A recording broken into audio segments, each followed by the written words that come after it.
안녕하십니까? YCN 초대석입니다.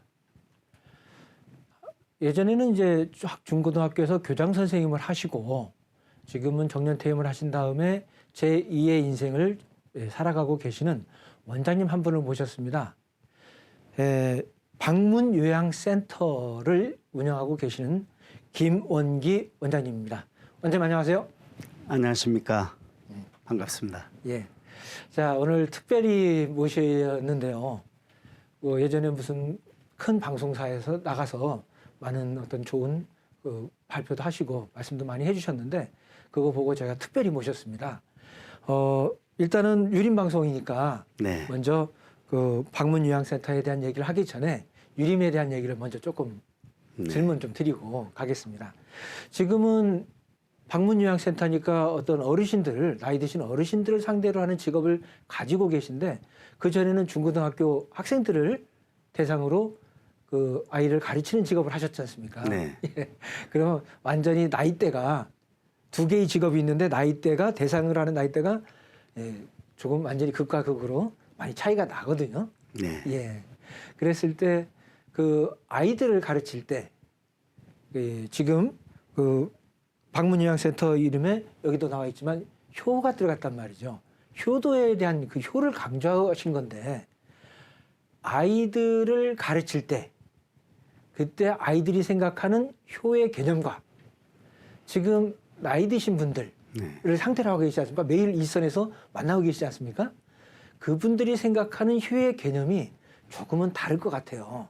네. 예전에는 조금 예전에는 모두 효라는 것은 당연하게 한 집안에서 한 지붕 아래에서 2대, 3대가 함께 살면서 그 가정 안에서 효도라는 개념이 다 해결이 됐는데 지금은 좀 그렇지 않다 보니까 조금 서로 생각하는 개념이 좀 다를 텐데 먼저 현장에서 아이들을 가르칠 때 그 아이들이 효도라는 개념을 어떻게 생각하고 있을까요? 전통적인 한국의 가정 시스템에서는 과거에는 대가족 제도였지 않습니까? 예, 예. 요즘에는 이제 핵가족화되면서 조부모와 함께 생활하는 이런 가정들이 아주 드물고 따로 떨어져서 살다 보니까 조부모에 대한 존경심이라든가 또는 효에 대한 개념 이런 것들이 옛날 전통적인 사회보다는 많이 떨어져 있다고 생각을 합니다.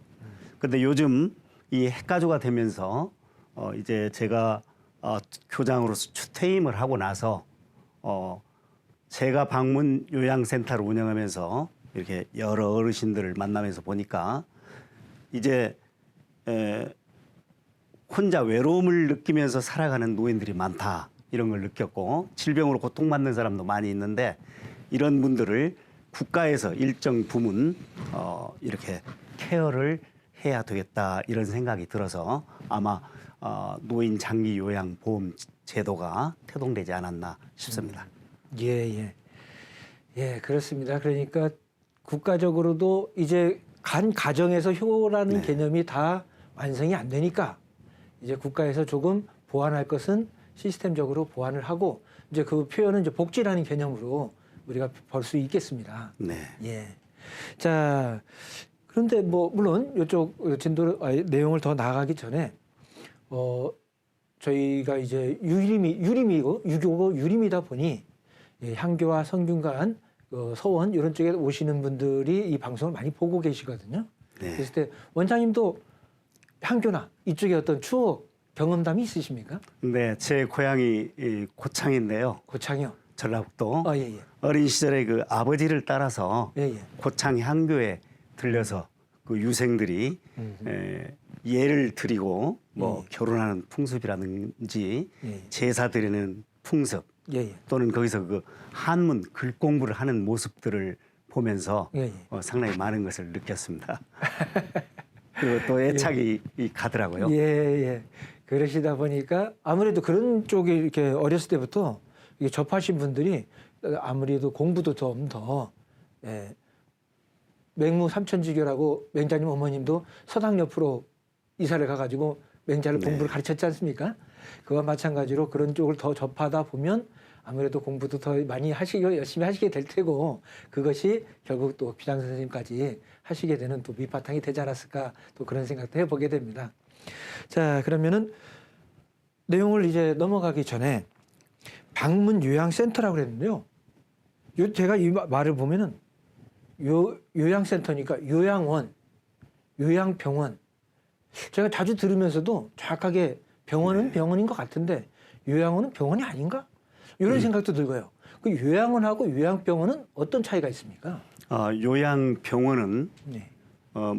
말씀 그대로 의료 시스템을 갖춘 병원에서 노인성 질병으로 고통받는 이런 환자들을 케어하면서 간호사 또는 그 케어할 수 있는 이런 사람들을 확보해서 치료 겸해서 서비스를 베푸는 곳이 요양병원이고요. 예, 예. 요양원에는 의사가 없이 사회복지사 또는 그 서비스를 돌보는 요양보호사 시스템을 갖춰서 보호해주고 케어하는 곳을 말합니다. 아, 예. 그러니까 내가 조금 몸이 많이 아파서 정말 의료적인 혜택, 어떤 의료적인 치료를 필요로 한다 그러면 요양병원으로 그렇죠. 가는 것이 일단 맞긴 예. 맞겠는 예. 거네요. 그리고 또 제가 이제 이렇게 보니까 요양원이라고 해서는 요양원 어느 시설이 있고 제가 거기에 몸이 안 좋으면 입원하는 거잖아요. 네네. 예. 근데 또 방문 요양센터라고 또 네. 있는 것은 내가 그럼 입원하지 않고 집에서 몸이 안 좋을 때 어떤 방문을 받아가지고 도움을 받는 그런 개념인 건가요? 네네. 장기 요양급여는 예, 예. 재가 급여가 있고 시설 급여가 있는데 재가 급여는 말씀 그대로 댁에서 생활하시는 일상생활이 어려운 노인, 65세 이상의 노인이나 65세 미만의 노인성 질환을 가진 자를 요양보호사를 파견해서 케어하는 그런 것을 방문 요양, 재가 급여 중에 한 종류가 방문 요양인데요. 재가 급여에서 그걸 담당하고 시설 급여는 이제 시설을 통해서 가정과 같이 이렇게 한 9명 정도, 5명에서 9명 정도를 이렇게 입소시켜서 서비스하는 곳이 있고 또 10명 이상을 이렇게 함께 모아서 서비스하는 곳이 있는데 그런 곳을 시설 급여라고 이렇게 말할 수가 있습니다.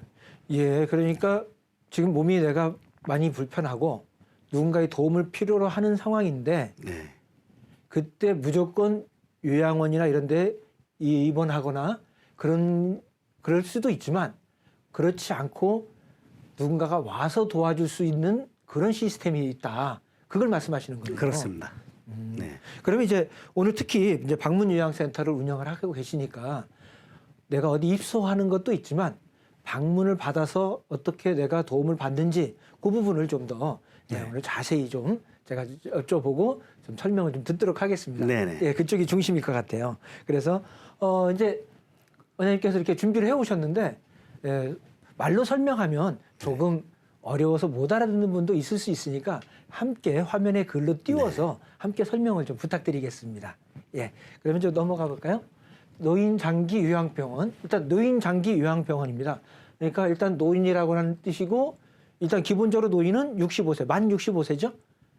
네. 예, 만 65세를 일단 기준으로 네. 노인을 표현하는 거고 장기니까 좀 길게 돌봐줄 수 있다. 네. 그리고 이제 요양보험. 이제 보험은 내가 무슨 사보험이 드는 것이 아니고 국가에 대한 보험인 것이죠. 그렇죠. 예, 네. 국가에서 해주는 거다. 이걸 요 제목으로는 이제 그렇게 느껴지네요. 네.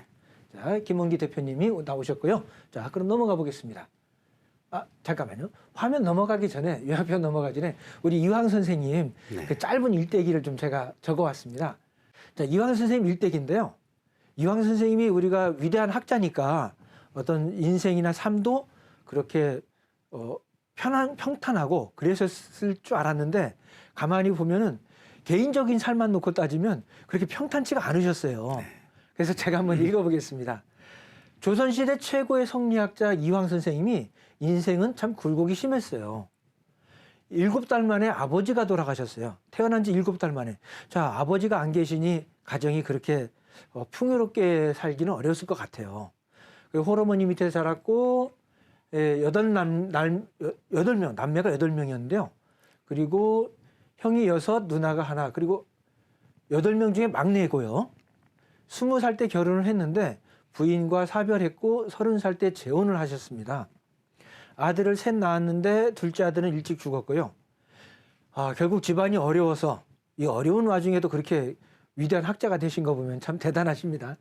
집안이 어려워서 처가에 아들을 일꾼으로 보내기도 했는데 재혼한 부인도 어릴 적에 집안이 사화를 겪으며 정신적으로 큰 충격을 받아 정상이 아니었다. 그리고 재혼한 부인도 45살 때 돌아가셨다라고 나왔고요.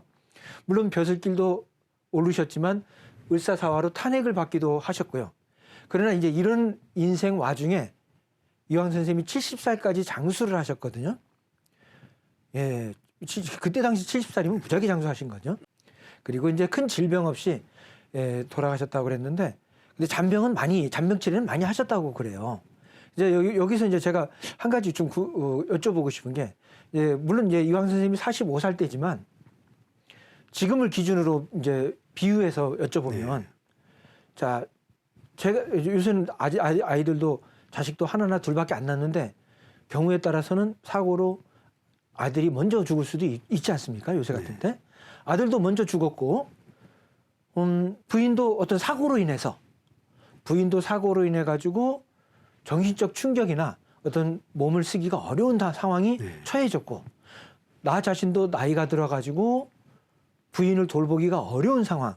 예전 같으면 그 집안에서 여러 대가 먹고 함께 사니까 다 해결이 됐겠지만 지금 같은 경우는 어려울 것 같다는 생각이 들거든요.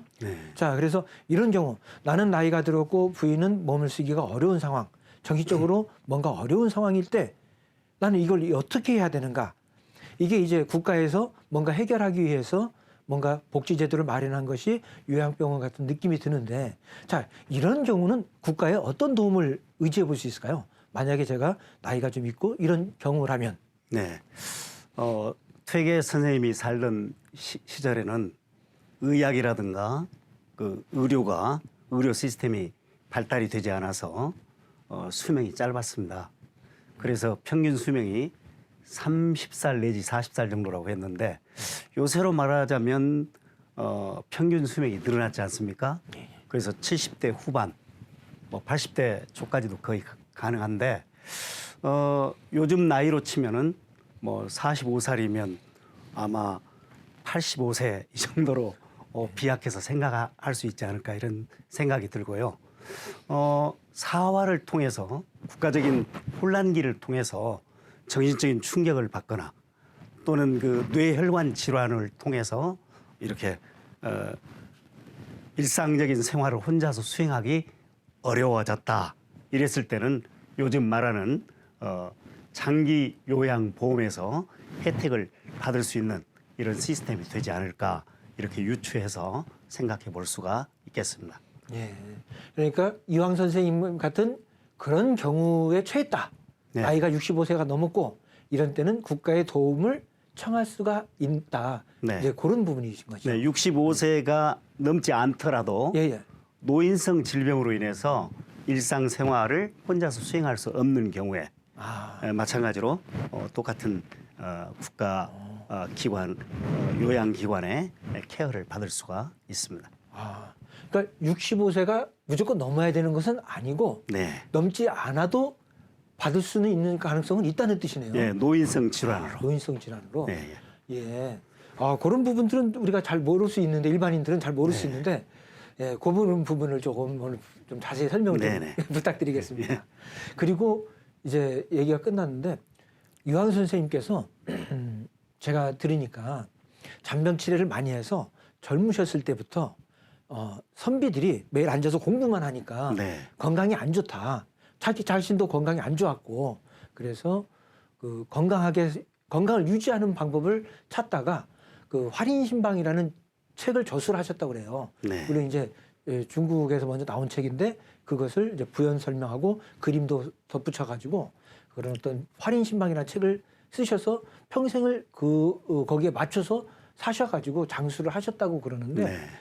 뭐 거기에 보면 뭐 선비체조도 있고 뭐 일을 그렇게 뭐 딱딱 부딪히면서 생활하신다 네. 뭐 이런 얘기들도 나오는데 근데 꼭 몸을 쓰는 것이 아니라 활인 신방을 보면 저술의 절반이 정신 건강 즉 일부 이부를 나눈다 그러면 일부는 정신 건강에 대한 것을 강조를 하셨다고 그래요. 네. 그러니까 요새 흔히 지금으로 하면 스트레스 받지 마라 이제 그런 것을 이황 선생님은 그때부터 네. 표현을 하셨던 거죠. 그랬을 때 지금 어르신들을 이렇게 매일 특히 몸이 안 좋으신 불편하신 어르신들을 매일 상대하고 계시는데 그때 건강하신 분과 건강하지 않으신 분들 그런 분들을 이렇게 상대를 했을 때 정신 건강이 역시 중요하구나 그런 느낌이 많이 오시나요? 아무래도 이렇게 많은 어르신들을 이렇게 뵙다 보면요, 신체적으로 질병을 앓고 있다거나 특별한 부분에 장애가 있을 때 상당히 그 정신적으로 침체돼 있고 어려움을 겪게 된다고 생각을 합니다. 우리 말에도 보약 중에 제1이 기보라고 하고요. 두 번째가 식보, 세 번째 약보라고 하는 말이 있습니다. 예. 기보라고 하는 것은 맑은 공기를 이렇게 쐬는 거 또는 기가 기운 기자인데 영어로 말하면 스피릿이거든요. 스피릿. 스피릿은 정신을 의미하기도 합니다. 그래서 정신적으로 건강하고 그 엔돌핀이 도는 이런 상황에서 사는 사람이 건강을 유지할 수 있다. 그것이 기보고요. 식보는 제철에 나는 음식이나 맛있는 영양가 있는 음식을 잘 골고루 섭취하는 것이고 세 번째가 약보라고 보약이라든가 이런 것들이 되겠습니다. 그러네요. 그래서 정신 건강이 무엇보다도 중요하다고 생각하고 노년기에 가장 건강하려면 우선 정신적으로 건강해야 되는데 정신적으로 건강하려면 우선 신체적인 질병이라든가 이런 것으로부터 자유로워야 될 것 같습니다. 아, 예. 아, 좋은 말씀이십니다. 근데 아무래도 몸이 불편하면 정신도 약해질 거는 같아요. 네. 그런 면에서 볼 때 이제 방문 요양센터에 이제 방문하는 요양보호사가 방문하시는 거 아니죠? 그렇죠. 그분들이 방문했을 때 그러면은 이런 생각도 드네요.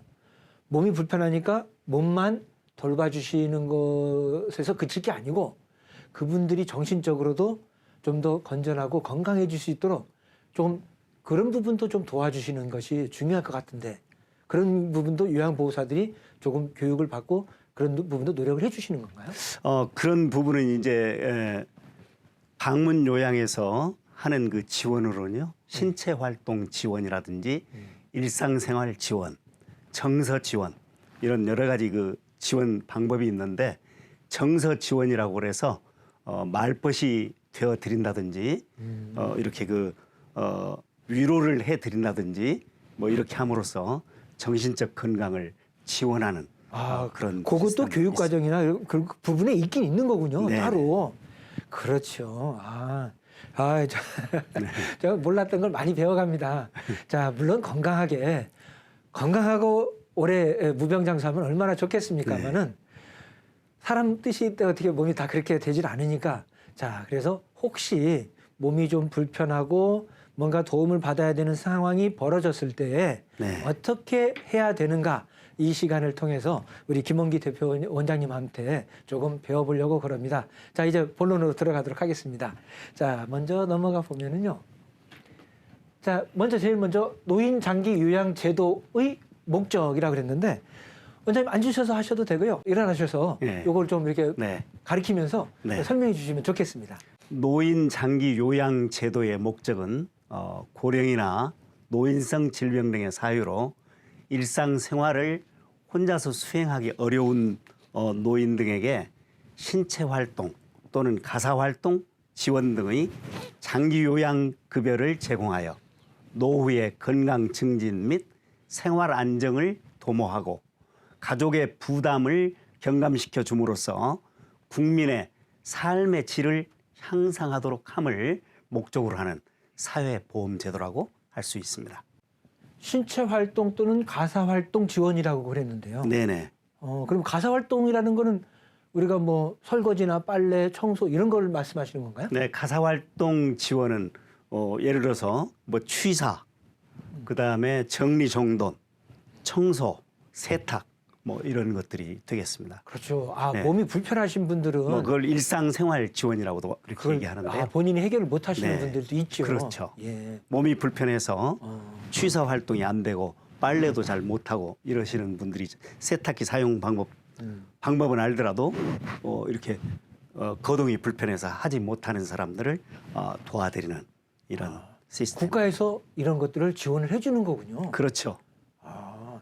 그리고 그렇지 이걸 필요한 분들도 계시죠. 네. 그리고 이제 신체 활동. 그러면 말 나온 김에 신체 활동은 어떤 것들을 도와주시는 건가요? 신체 활동은 이제 거동이 불편해서 이 밥을 식사를 못하는 경우 있잖아요. 예. 그래서 음식 먹는 보조라든지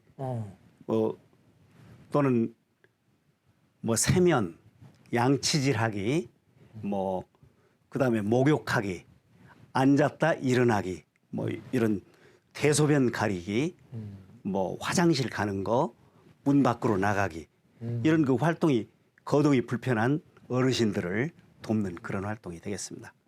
그러네요. 네. 여기 그래서 그 가족의 부담을 덜어줌으로써 네. 예, 그렇죠. 이게 요새 이제 핵가족 시대다 보니까 떨어져 사는데 만약 이걸 가족이 다 부담하라 그러면은 이걸 누가 어떻게 하겠습니까?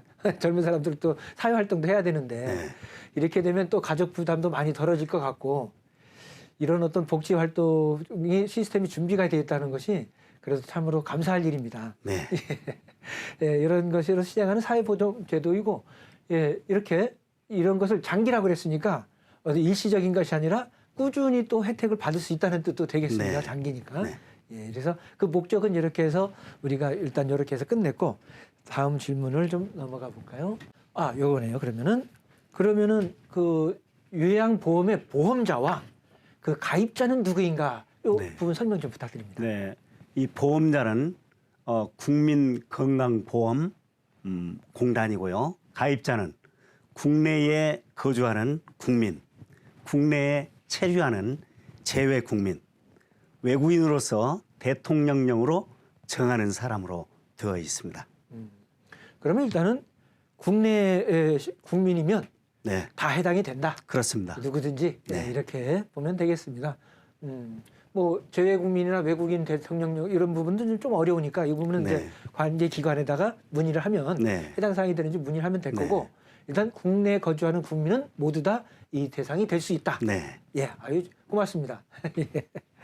자, 이렇게 되고 다음 질문으로 넘어가야 되는데 앞 초두에 제가 요것저것 질문을 하느라고 시간이 다 가서 1부는 이렇게 좀 끝내고 질문할 게 좀 많아서 요거는 2부, 3부로 계속 이어져야 될 것 같습니다. 네. 계속 이어가지고 다음 시간에도 좋은 내용 좀 부탁드리겠습니다. 네. 원장님 오늘 나와주셔서 감사합니다. 네, 감사합니다. 감사합니다.